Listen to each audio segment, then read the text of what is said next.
Қайырлы күн, құрметті көрермен, менің каналыма қош келдіңіздер.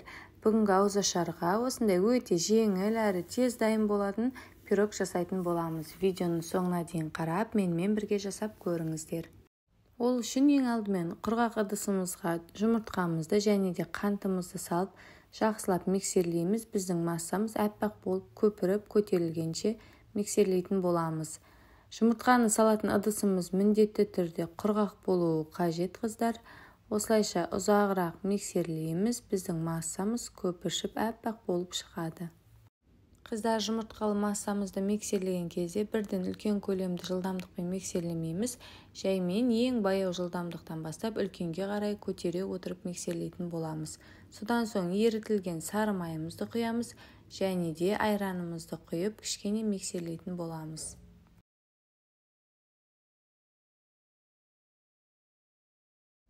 Келесі құрғақ ингредиенттерімізді араластырып аламыз. Ұнымызға 1 шай қасық ванилин және де 1 шай қасық разрыхлитель салып араластырып аламыз және де жұмыртқалы массамызға бөліп отырып құйып миксерлейміз.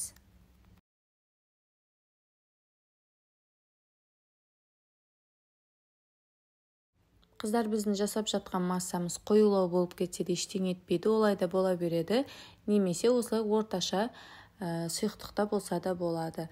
Және де миксермен кішкене ғана араластырып, қалған бөлігін лопаткамен осылайнан астынан үстіне қарай араластыратын боламыз.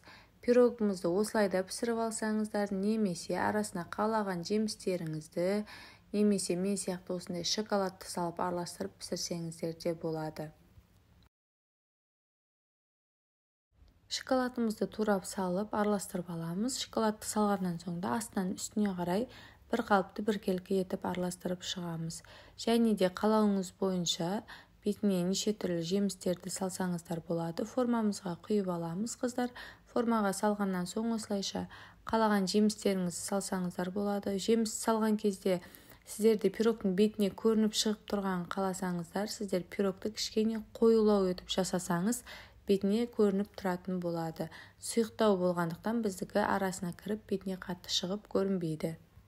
Дайын болған пирогымызды алдын ала қызып тұрған пеште 175-180 градуста 35 минуттай пісіріп алатын боламыз. Мінекей қыздар, біздің өте оңай әрі тез дайын болатын пирогымыз дайын болды.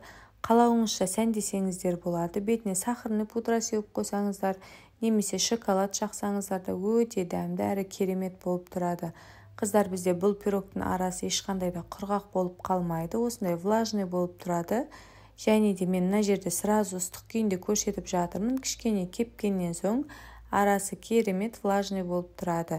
Қыздар, видеома ұнаса лайк басып, пікір қалдырып, каналыма қолдау білдіріп, тіркеліп қоюды ұмытпаңыз.